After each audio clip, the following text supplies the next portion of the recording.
Certains faits divers tragiques restent à jamais ancrés dans l'imaginaire collectif, au point même d'en effacer toutes les autres tragédies, celles qui ont fait l'histoire d'un peuple et d'un pays.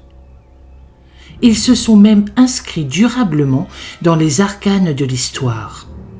Vérité inamovible, exagération folle, conte sanguinaire magnifié, vengeance inassouvie, dérive de certains humains en mal de société. Déjà au XVIIIe siècle, la vérité se lit souvent entre ces différents extrêmes. Chaque siècle a ainsi eu son lot de récits tragiques et d'affaires sordides qui ont enjolivé son cours. Pour cette affaire, qu'on croirait presque banale et insignifiante, nous sommes au milieu du XVIIIe siècle, dans cette France qu'on aime à dire qu'elle est profonde, loin de la capitale et du pouvoir royal. Dans une Auvergne campagnarde, profondément enracinée dans sa culture agricole et civicole, la vie reste très différente et les soucis du quotidien tournent essentiellement autour de la terre, des bêtes, de la ferme et du temps qui va faire pour les semailles et les moissons. Rien d'autre en effet ne saurait venir perturber sérieusement et durablement la vie de ces villages et de ces petites villes paysannes dont, en haut lieu, on ignore jusqu'à l'existence. C'est la France d'en bas, celle des comices agricoles, des marchés aux bestiaux, des grandes processions, des sans-grades, des besogneux, des sans-droits. Rien, non, sauf une étrange histoire de bêtes sauvages qui commence à courir sur la lande et dont le récit s'enfonce jusque dans les bois. Colporté par maintes cheminots en verve, raconté sur le manteau par les voyageurs et les aubergistes au cours de longues veillées d'hiver, amplifiée largement, déformée toujours, elle va, petit à petit, remonter de coches d'eau en diligence jusqu'aux portes du pouvoir, loin, très loin là-haut, à la capitale. Et comme dit de voyageurs de commerce en marchand réputés, l'histoire n'en finit pas d'engendrer des peurs moyenâgeuses, des craintes machiavéliques, des terreurs célestes, et l'on craint qu'elle puisse fomenter des révoltes ou des soulèvements. Retenons aussi, tant l'histoire est vivace et ne s'éteint jamais, que la bête et son histoire fantasmagorique ont allègrement su passer les épreuves du temps et des hommes, car aujourd'hui encore, près de 300 ans plus tard tout de même, elle est restée un sujet national et une forte source d'inspiration, à la limite du réel sordide et du fantastique insaisissable. On en débat encore et toujours, on raconte partout ses exploits à des curieux ou à des touristes médusés. On vante sa force herculéenne, on écrit sur elle, amplement même. On la sculpte, on la met en scène et en image, avec un succès parfois mitigé, mais jamais, en tout cas, inintéressant.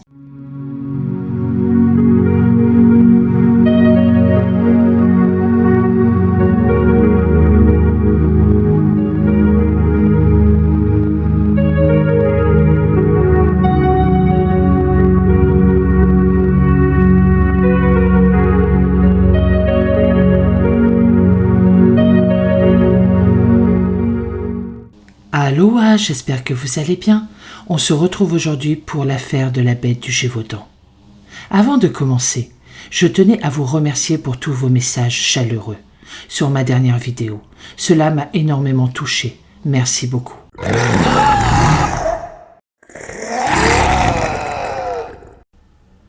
Entre le 30 juin 1764, date où les premiers faits sont recensés et portés à la connaissance de l'autorité publique, et le 19 juin 1767, date à laquelle on déclare la bête enfin morte, de très nombreuses agressions, toujours très violentes, toujours mortelles, sont commises par une ou plusieurs bêtes sur des humains. Les faits estimés en 3 ans, entre 90 et 120 au moins, sont presque tous perpétrés dans le nord de la région Auvergne, plus précisément dans l'ancien pays du Gévaudan. Cette région d'élevage correspondant globalement à l'actuel département de la Lozère. Quelques cas, plus rares et plus ponctuels, sont également signalés plus bas dans des régions et des cantons du sud de l'Auvergne, dans le nord du Vivarais, le Rouergue et plus à l'ouest dans le sud du Velay. Le Gévaudan est un pays de vallées et de montagnes, alors couverte de forêts, à l'habitat particulièrement dispersé, aux villages pauvres et isolés que relient de mauvais chemins. Très longs, souvent rigoureux, les hivers peuvent durer 9 mois, des premières neiges de septembre jusqu'à la mi-mai.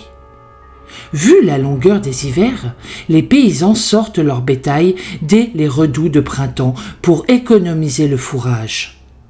Enfants et personnes âgées gardent alors les troupeaux, souvent loin des fermes, dans quelques burons isolés. Faibles, seuls, armés de simples bâtons, ils constituent dès lors des proies idéales pour un animal prédateur. L'administration des hauts plateaux est à la hauteur de l'éloignement et n'existe quasiment pas, car nous sommes avant les années 1800. Seuls les curés rédigent. Quelques gendarmeries existent certes ici et là, un intendant de police souvent seul dans un bourg commercial, et c'est à peu près tout. Rappelons juste quelques précédents, comme dans le Vendômois, entre 1730 et 1756. Les prédations lupines sont consignées par les curés de telle manière que les registres paroissiaux mentionnent une bête féroce, ou encore une bête inconnue, plus fréquemment que des loups, conformément aux dénominations employées par la suite dans le Gévaudan. En 1763 déjà, on était alors vers la fin du mois d'octobre. Une série d'attaques d'animaux non identifiés est recensée du côté du Dauphiné. Mais l'histoire court quand même, de colline en colline et de foire en fête, jusqu'en Auvergne, de l'autre côté du Rhône. On parle alors d'un animal, de la taille d'un très gros loup, couleur de café brûlé, un peu clair, ayant une barre un peu noire sur le dos, le ventre d'un blanc sale, la tête fort grosse et rebondie, une espèce de bourre qui forme une houppe sur la tête et à côté des oreilles, la queue couverte de poils comme celle d'un loup ordinaire mais plus longue et la portant retroussée au bout. La description est presque digne d'un roman ou d'un conte fantastique. La première victime humaine de la bête serait un petit berger, un tout jeune pâtre, âgé de 14 ans. Comme on disait alors, surpris par la bête. Il est sauvé de justesse par une jeune bergère courageuse. Bien plus tard, les comparaisons effectuées avec les nombreux faits survenus dans le Gévaudan mettront en évidence d'étranges et très nombreuses similitudes au point d'y voir alors une seule et même bête prédatrice. En effet, la majorité des historiens expliquent les prédations de la bête par la présence de plusieurs loups devenus anthropophages. Phénomène peu commun mais marquant, observé à plusieurs reprises lorsque des bêtes dévorantes adoptent un comportement déviant, en ciblant exclusivement les êtres humains selon des modalités spécifiques d'attaque ou de consommation. On citera ici la bête de l'Auxerrois, ayant sévi entre 1732 et 1734. La bête de Primarette, ayant sévi, elle, entre 1747 et 1752. La bête du Lyonnais, entre 1754 et 1756, et plus tard la bête des Cévennes, entre 1809 et 1817. 2 ans avant l'apparition de la bête en Gévaudan, la famille Rodier est accusée d'avoir utilisé des loups apprivoisés pour détrousser les voyageurs sur les grands chemins. Les parents sont condamnés à être pendus, tandis que les 2 fils âgés de 19 et 15 ans et un complice Paul Serre du Vivarais sont envoyés aux galères.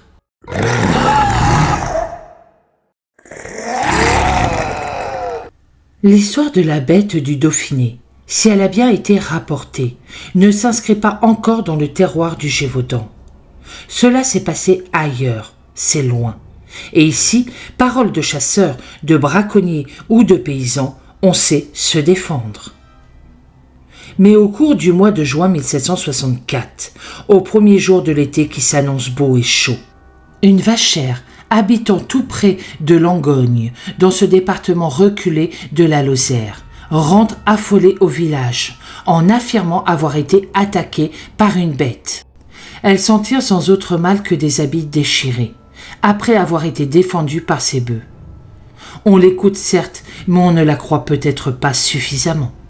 Mais fatalité, hasard ou mauvais sort, le 30 juin, la jeune Jeanne Boulet, âgée de 14 ans seulement, est tuée au village des Hubacs, dans la paroisse de Saint-Étienne de Luc d'Arès, tout près de Langogne, et son corps meurtri, visiblement par une action animale.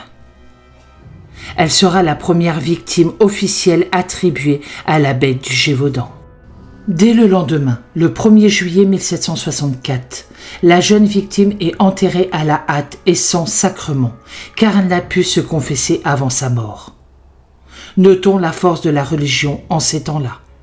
Toutefois, l'acte de sépulture précise quand même qu'elle fut tuée par la bête féroce, ce qui pourrait laisser entendre qu'elle n'est peut-être pas la première victime officielle, mais seulement la première qui fut déclarée aux autorités. Une seconde victime est rapportée le 8 août 1764.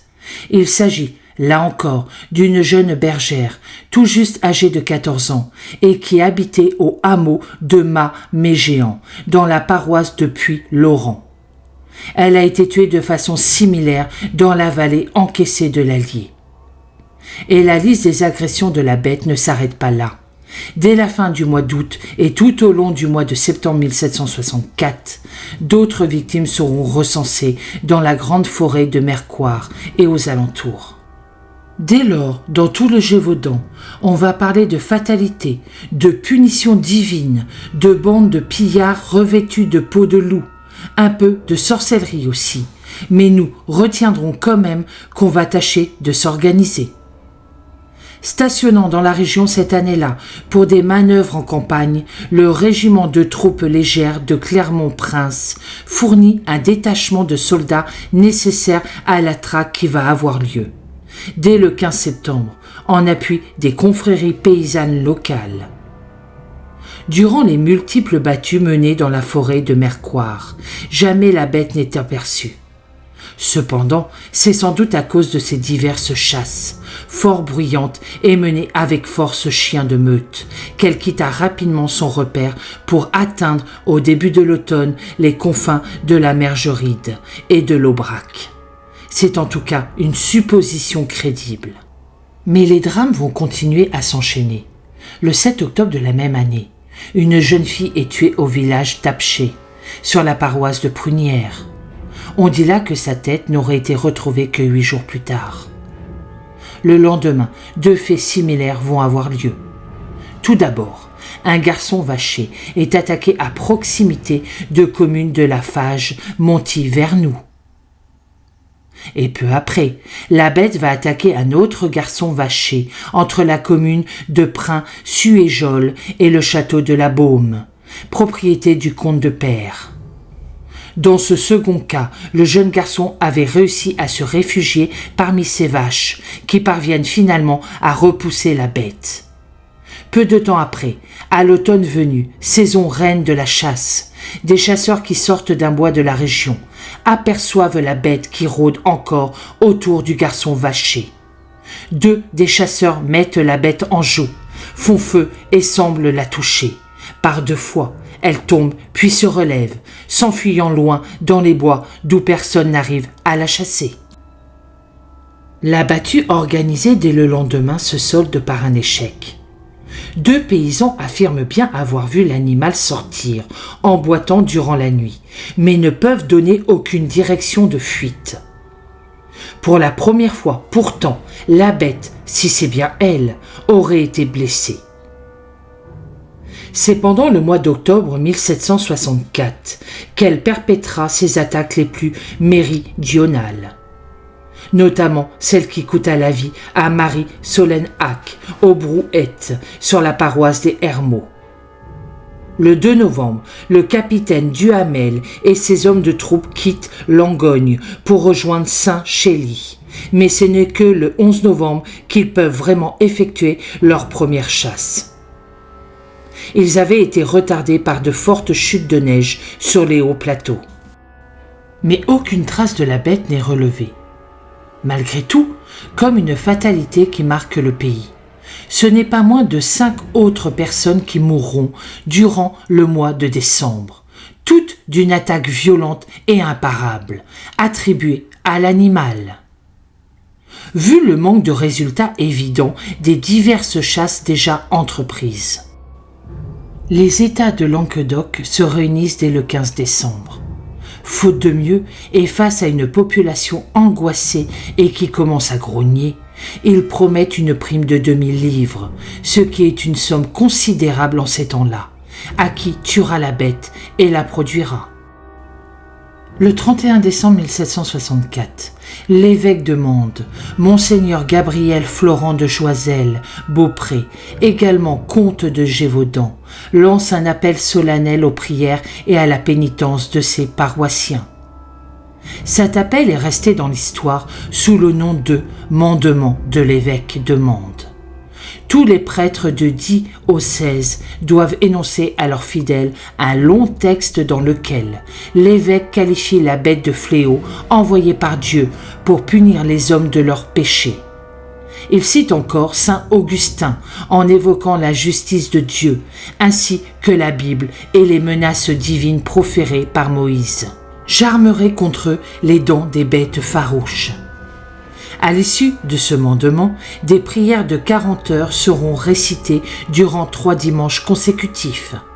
Mais les supplications des croyants et des pèlerins resteront vaines et les massacres se poursuivent inexorablement.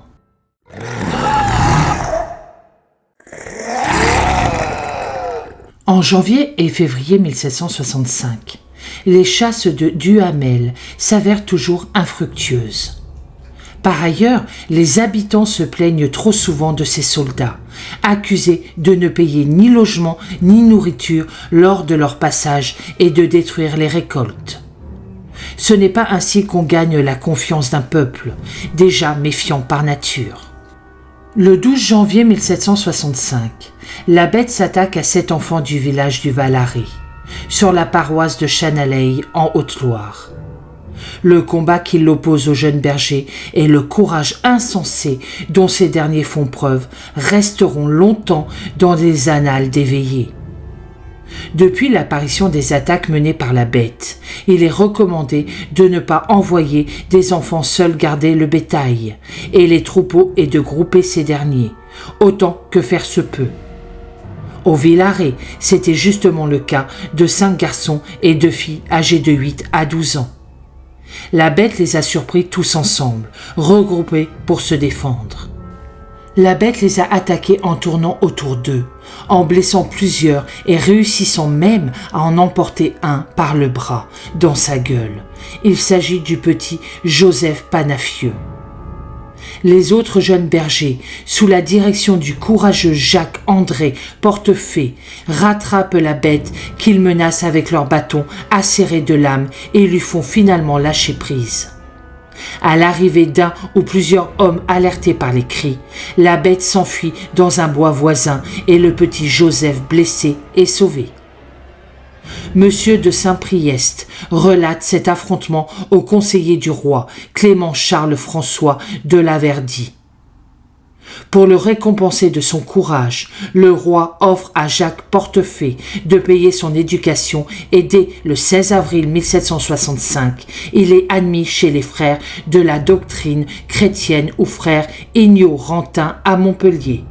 Il y restera jusqu'en novembre 1770, date où il entre à l'école du corps royal d'artillerie et devient ensuite lieutenant sous le nom de Jacques Villaret. Le 11 février 1765, sur la paroisse du Malcieu, on enterre une fillette âgée d'environ 12 ans, qui avait été en partie dévorée le 9 du présent mois par une bête anthropophage, réputée ravager le pays depuis près de 3 mois. Monsieur de Laverdy envoie sur place un chasseur normand, le grand louvetier Jean-Charles Marc-Antoine, parfois prénommé Martin, Vaumel d'Enneval. Réputé meilleur chasseur de loups du royaume, il en aurait déjà abattu plus de 1200 et sa réputation n'est plus à faire. Il dit déjà tenir la bête. Le 17 février 1765, d'Enneval arrive à Clermont-Ferrand, accompagné de son fils. Ils sont présentés à l'intendant d'Auvergne, monsieur de Balinvilliers. Le lendemain, ils sont à la Chapelle-Laurent et le surlendemain à Saint-Flour et vont s'installer en Gévaudan. Dès leur arrivée en Gévaudan, les d'Enneval revendiquent l'exclusivité des chasses et désirent obtenir le renvoi du capitaine Duhamel. Effectivement, dès le 8 avril, Duhamel et ses hommes quitteront le pays pour leur nouvelle affectation, loin dans le sud, à Pont-Saint-Esprit. Cependant, les d'Enneval tardent à lancer de grandes chasses, dont la première n'interviendra que le 21 avril, visant à rabattre la bête vers Prunières et les bois du comté de Morangier. Mais la bête parvient à s'échapper sans que les chasseurs aient pu tirer. Et puis, une accalmie va avoir lieu. Les suppliques religieuses auraient-elles finalement porté? La bête aurait-elle pris peur? Se serait-elle ravisée? Aurait-elle changé de région? Car nous l'avons vu dans le Dauphiné. Mais non, car dès le 14 mars 1765, vers midi, Jeanne Marlé, épouse Jouve, tente d'arracher son enfant des crocs de la bête. Jeanne habite au mas de la Vésière, sur la paroisse de Saint-Alban. Alors qu'elle se tient devant sa maison avec 3 de ses enfants, un bruit étrange et anormal la surprend. Elle s'aperçoit avec effroi que sa fille de 9 ans vient d'être saisie par la bête, surgit du sommet de la muraille. Jeanne, tout en tenant le plus jeune de ses garçons, âgé de 14 mois, se jette littéralement sur la bête et parvient à lui faire lâcher prise. Comme enragée, la bête revient néanmoins à la charge sur le plus jeune des enfants, mais elle ne peut l'atteindre car sa mère le protège. Elle se jette alors sur l'autre garçon, Jean-Pierre, âgé de 6 ans, le saisit par le bras et tente de l'emporter. Jeanne se lance à nouveau sur la bête, se bat longuement avec elle, est jetée au sol, griffée et sévèrement mordue à plusieurs reprises.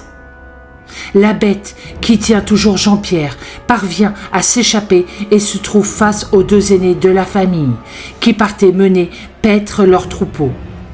Ils libèrent leur frère cadet et mettent la bête en fuite. Hélas, le petit Jean-Pierre succombera à ses très graves blessures 5 jours plus tard. En récompense de son acte héroïque partout vanté, Jeanne recevra du roi une gratification de 300 livres. Et les chasses et abattages se poursuivent encore et toujours. Parmi les nombreux animaux abattus alors, 2 canidés, parmi de nombreux loups, sont soupçonnés d'être la bête.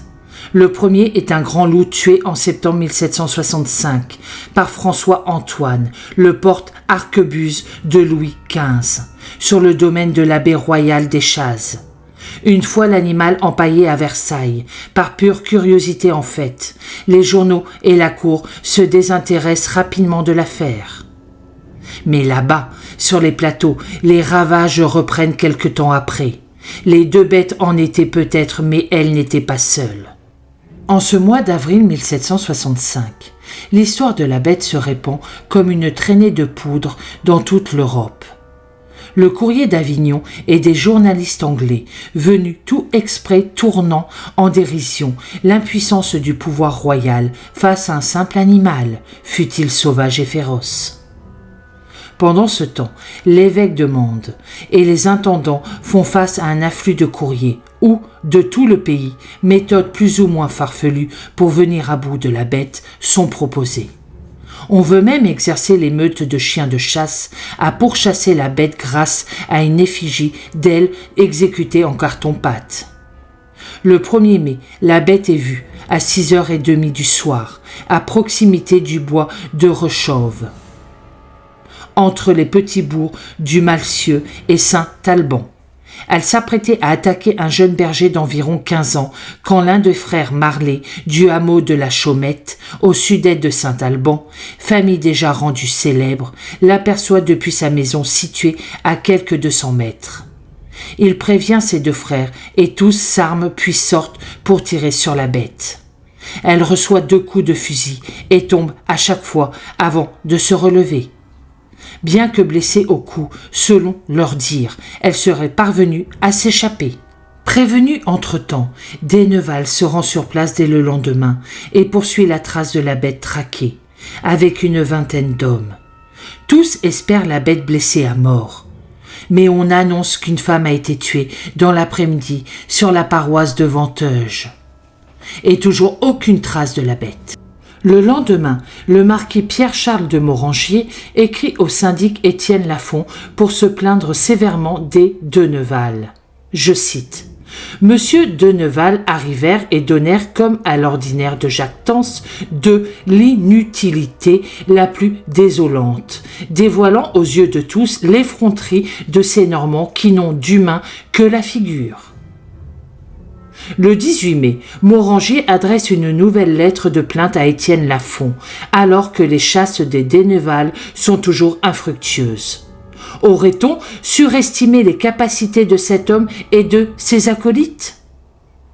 Le 8 juin, sur ordre personnel du roi, François-Antoine, porte-arquebuse de Sa Majesté, quitte Paris pour le Gévaudan. Il est accompagné de son plus jeune fils Robert-François-Antoine de Beauterne et de 8 capitaines de la garde royale, 6 gardes-chasse, un domestique et 2 valets de limier. Investi du pouvoir royal, il ne saurait échouer dans sa mission. Le 20 juin, l'écuyer du roi, souvent nommé Monsieur Antoine, arrive à Saint-Flour, puis le 22 juin, il parvient au Malcieu, où il s'installe. Lui et ses hommes se joignent d'abord à Denneval lors de différentes chasses, mais, en proie aux plaintes citées, les Denneval quittent le pays le 28 juillet sur ordre formel et irrévocable du roi. Pour Antoine, sûr de lui, la bête n'est rien d'autre qu'un loup. C'est ce qu'il affirme d'ailleurs dans l'une de ses nombreuses correspondances, citant les traces relevées qui n'offrent aucune différence avec le pied d'un grand loup.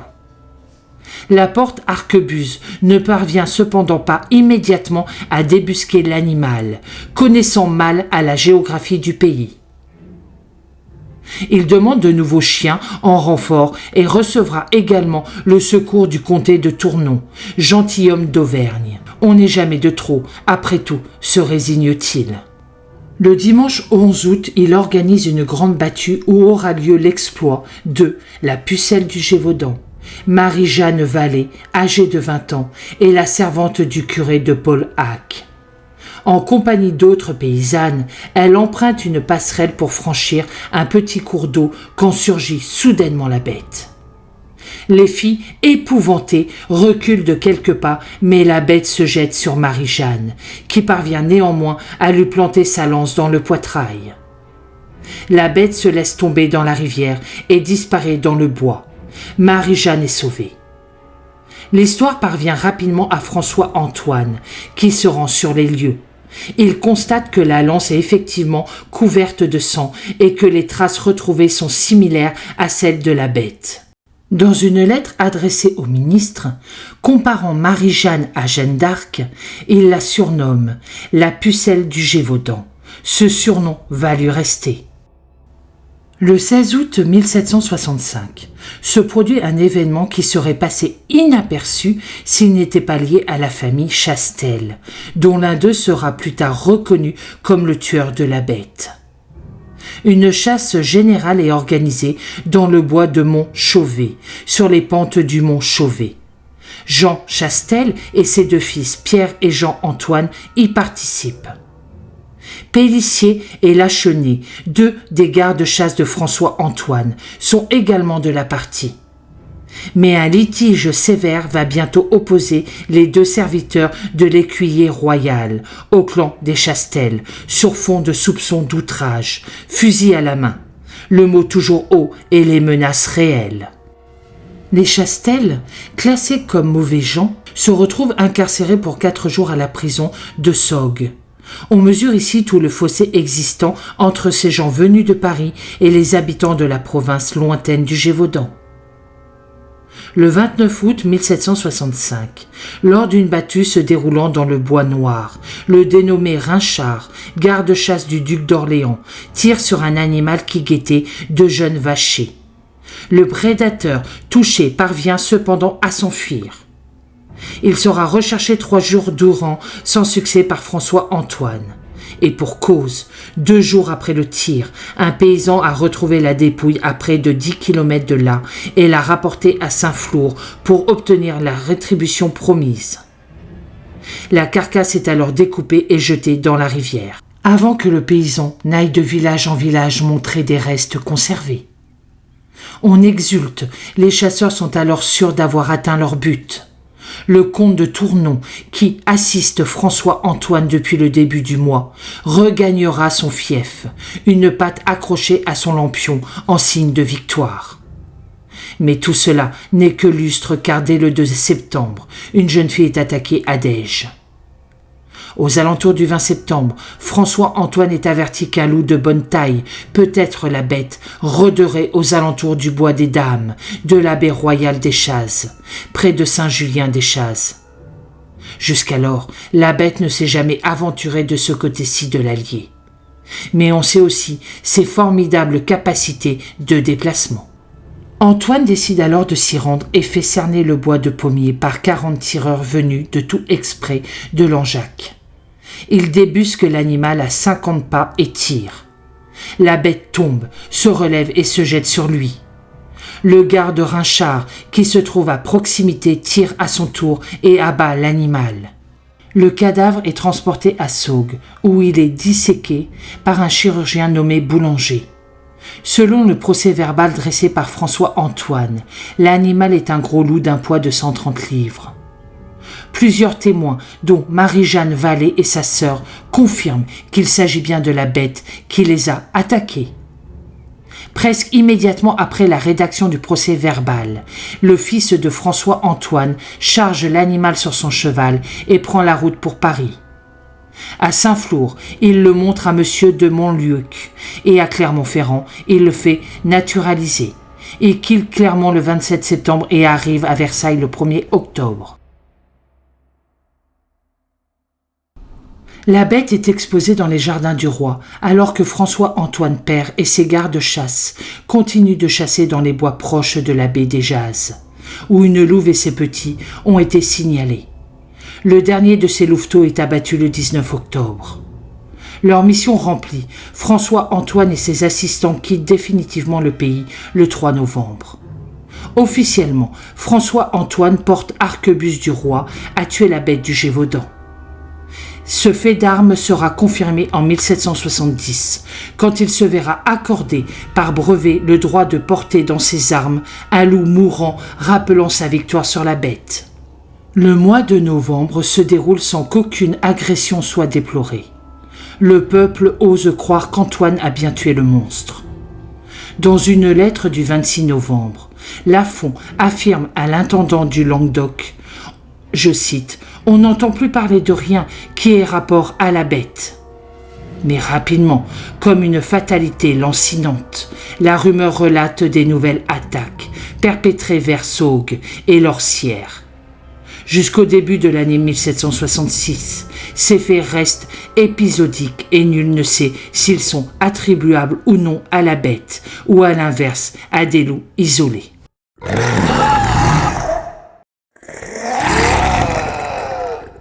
Cependant, dans une lettre qu'il écrit à l'intendant d'Auvergne dès le 1er janvier, l'intendant du Languedoc alerte le roi car il est persuadé que la bête a bien réapparu. Mais Louis XV ne veut plus entendre parler d'une bête féroce dont son porte-arquebuse est venu à bout. Dès lors, sur ordre royal, les journaux ne relatent plus aucune des attaques survenues en Gévaudan ou dans le sud de l'Auvergne. En mars 1766, les attaques se multiplient encore. Les gentilshommes locaux savent désormais que leur salut ne viendra pas de la cour. Le 24 mars, fait exceptionnel par son ampleur, les états particuliers du Gévaudan se tiennent à Marvejols. Étienne Lafond et le jeune marquis d'Apcher préconisent d'empoisonner des cadavres de chiens et de les porter au passage habituel de la bête. Mais cette dernière semble ne plus parcourir autant de terrain qu'auparavant. Elle s'est fixée dans la région des 3 monts, le mont Mouché, le mont Grand et le mont Chauvet, distants d'environ 15 km. Les mesures prises s'avèrent encore inefficaces. De petites battues sont organisées en vain. La bête poursuit ses attaques durant toute l'année 1766. Mais son mode opératoire a changé. Elle semble moins entreprenante et bien plus prudente, comme le révèlent diverses correspondances, dont celle du chanoine Ollier, curé de l'Orsière, au syndic Étienne Lafond.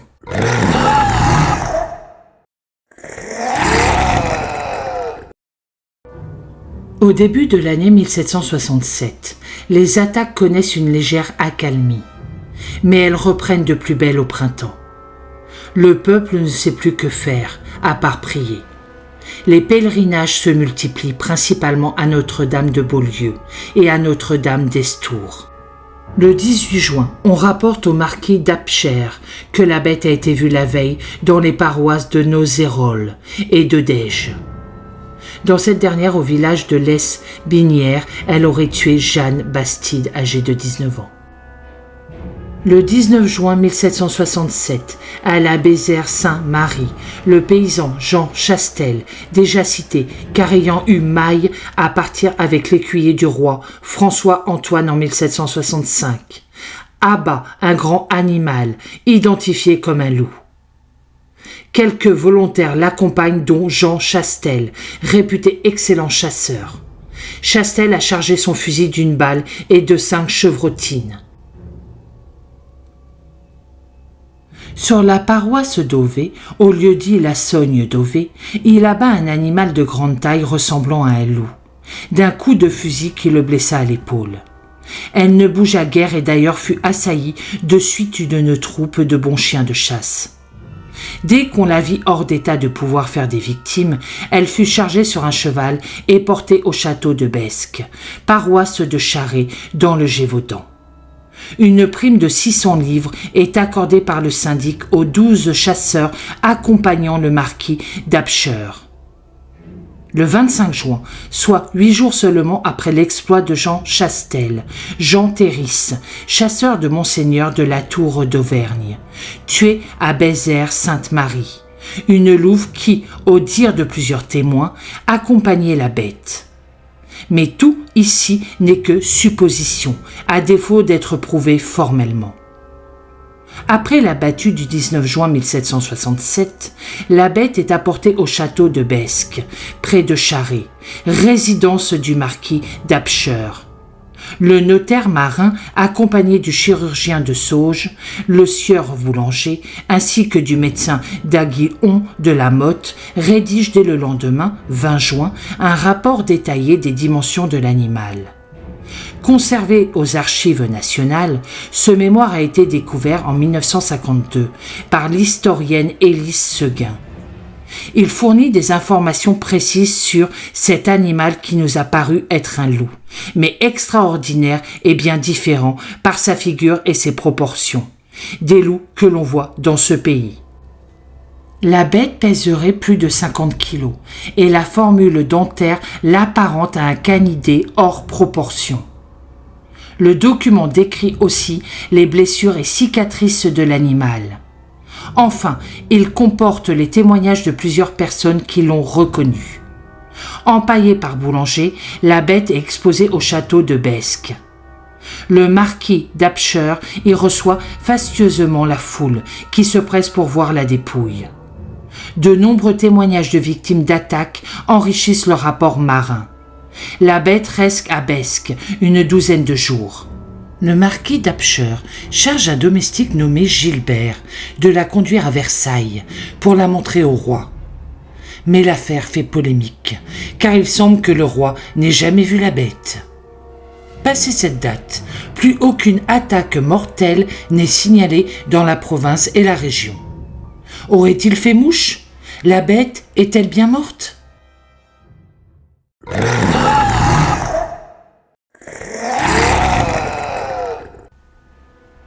En juillet 1777, 10 ans après l'affaire de la bête du Gévaudan, une femme est violemment assassinée par un homme se faisant passer pour un animal. Et peu de temps après, le 20 juillet, Marianne Thomas dite Berniquette, servante du chirurgien de Saugues, est retrouvée grièvement blessée dans la cuisine de son domicile au Crau, assaillie et battue par la bête. Elle ne survit pas à ses profondes blessures et meurt 3 jours plus tard dans la nuit du 23 au 24 juillet 1777.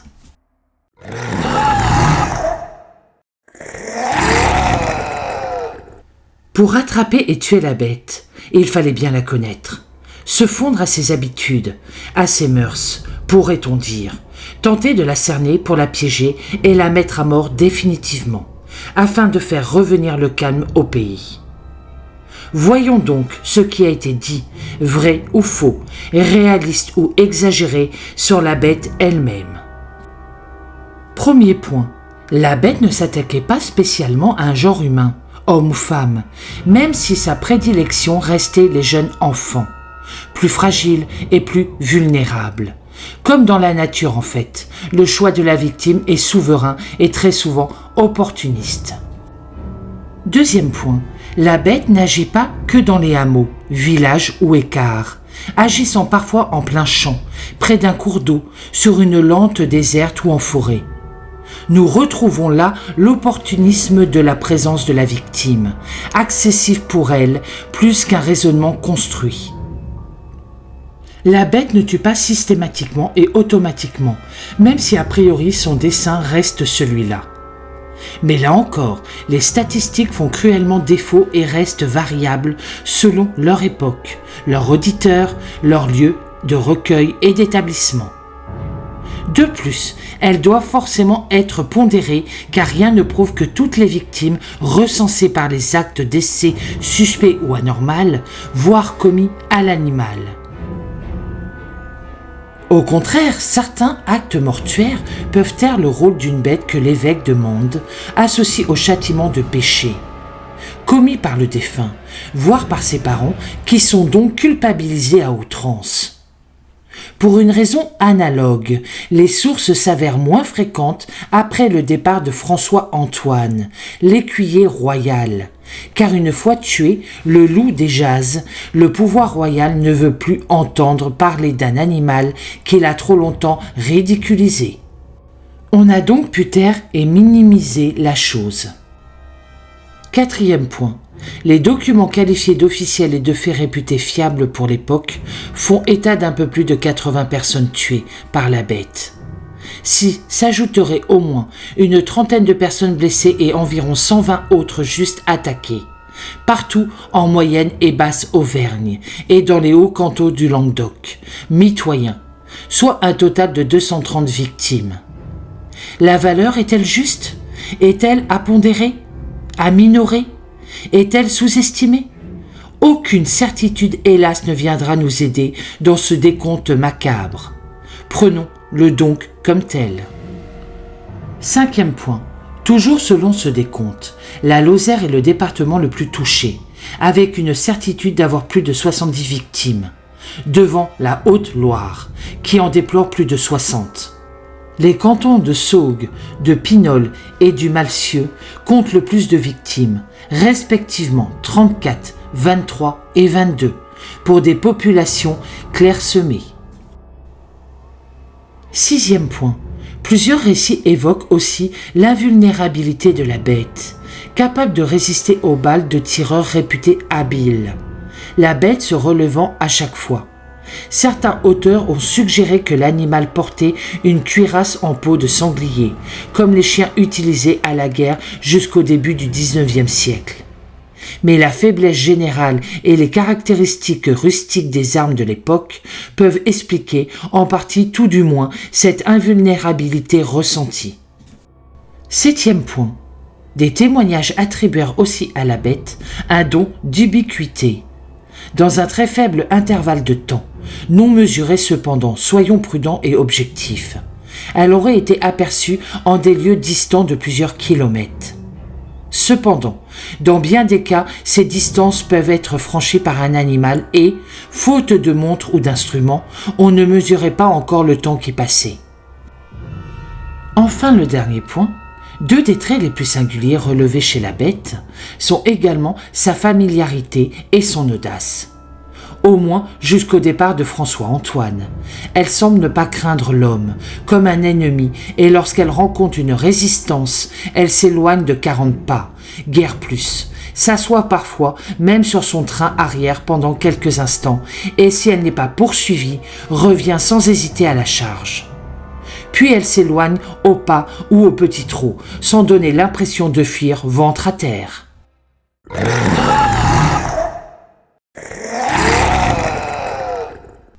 Les diverses interrogations quant à la nature même de la bête du Gévaudan ont suscité l'intérêt de très nombreux chercheurs et contribué à un fort engouement pour son histoire locale. De très nombreuses hypothèses ont été développées pour tenter d'identifier et de cerner précisément la nature, le physique et le caractère de la bête. Elles se fondaient alors sur les trop maigres connaissances de l'époque et sur le rang social de leur auteur.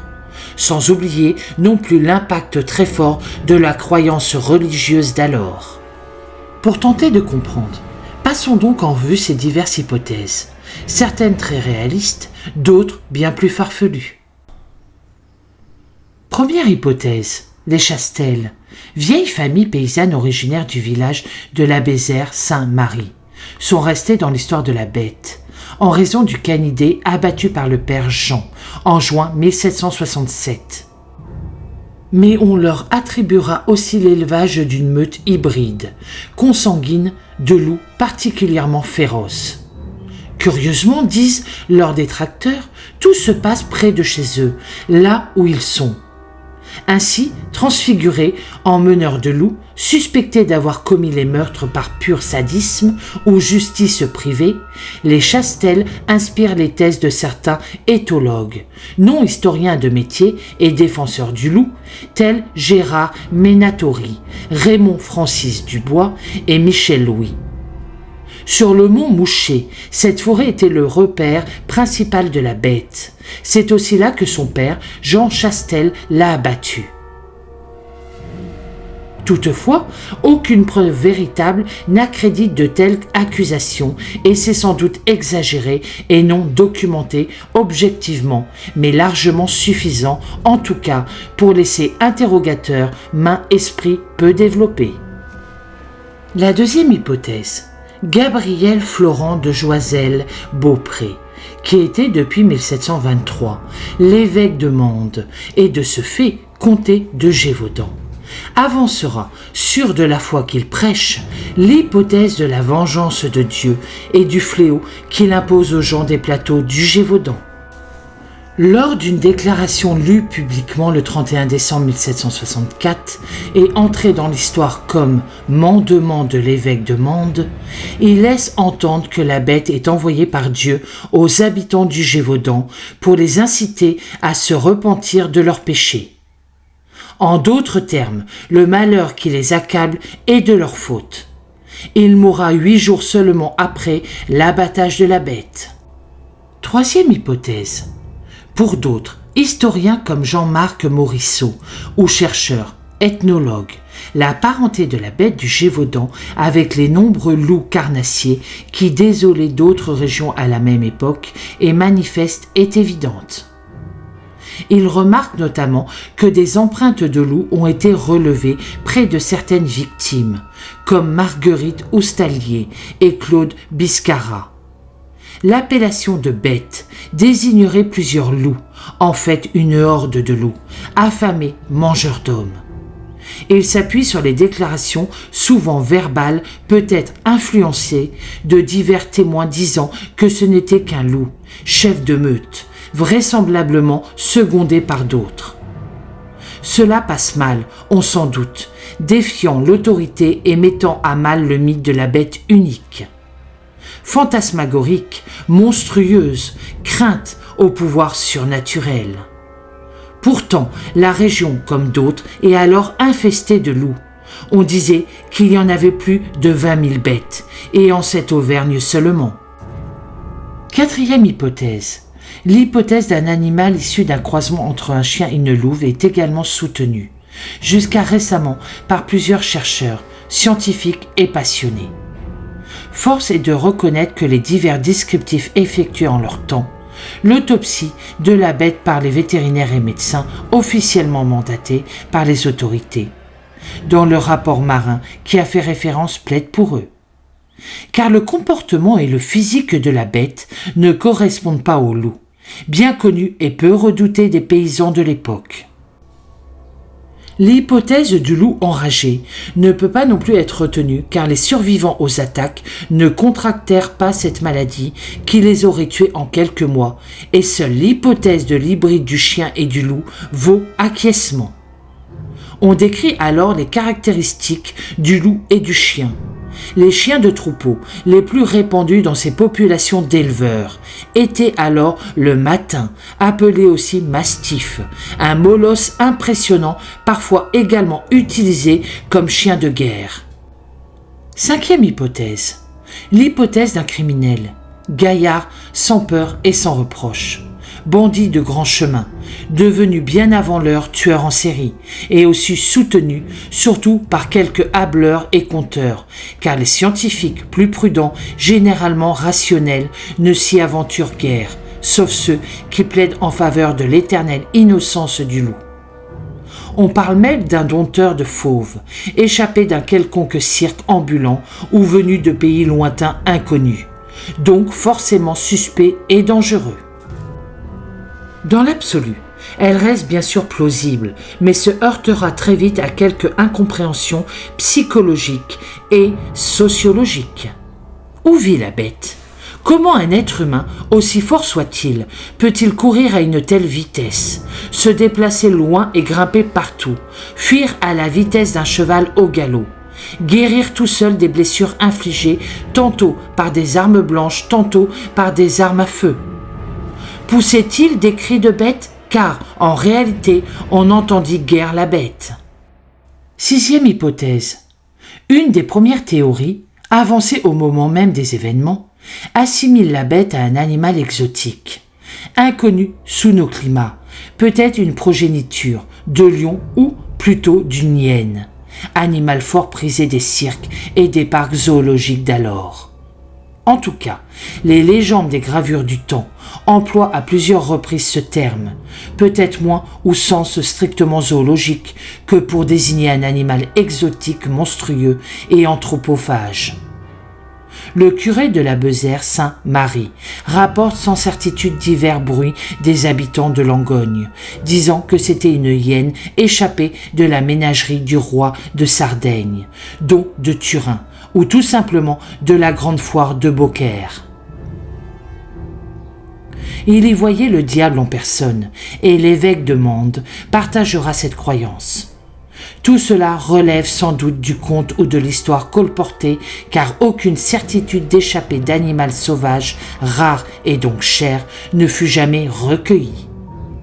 Mais eu au regard aux achats royaux et princiers d'animaux exotiques pour garnir leur ménagerie, on considère que la présence accidentelle d'une hyène ou d'un croisement animal inconnu, échappé par mégarde et absolument tue, lors d'un transport par exemple, n'est pas nécessairement impossible et irréaliste.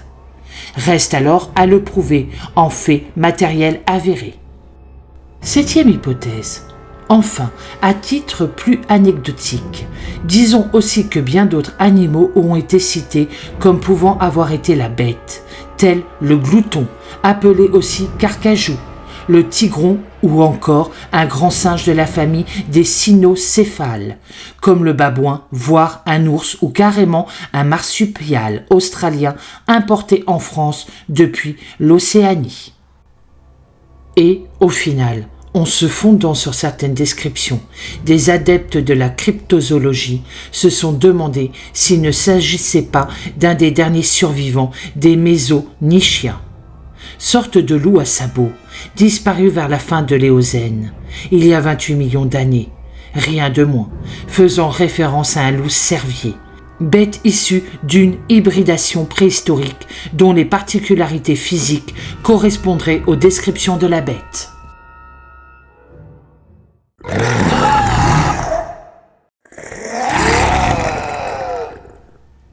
Nous l'avons vu, la bête du Gévaudan et l'histoire qu'elle a entraînée a su habilement nourrir l'intérêt local, puis régional et enfin national. Jamais, en effet, un simple fait divers local n'avait pris tant d'importance dans l'histoire, à tel point que le roi à Versailles doive s'en occuper. Ne pas abattre la bête devenait presque un crime de lèse-majesté. Et cette fièvre ne retombera pas avec la mort officielle et programmée plusieurs années plus tard, d'une bête enfin abattue dans la région.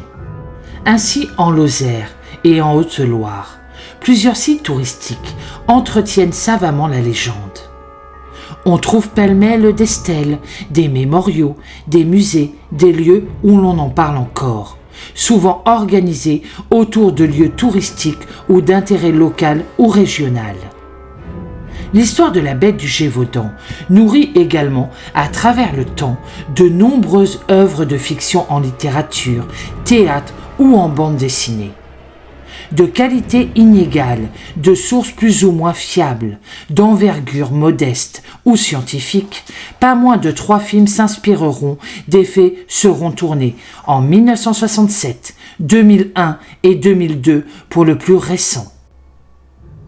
Et c'est sans compter les nombreux récits narratifs, les très sérieuses thèses scientifiques, les multiples publications des chercheurs qui sont légion à ce sujet au fil des années.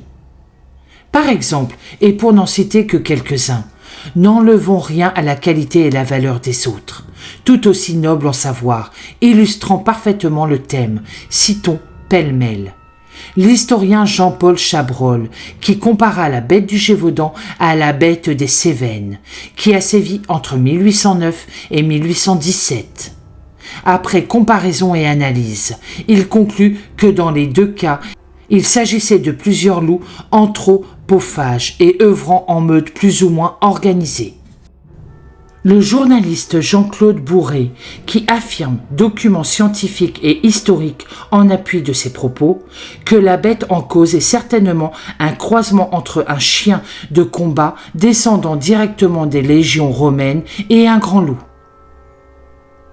Aujourd'hui encore, la bête du Gévaudan intéresse encore et toujours et suscite une curiosité légitime.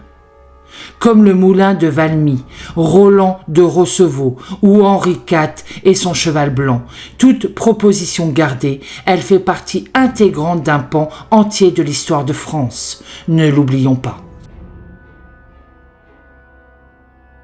C'est la fin de cette affaire. Je vous souhaite un très bon week-end.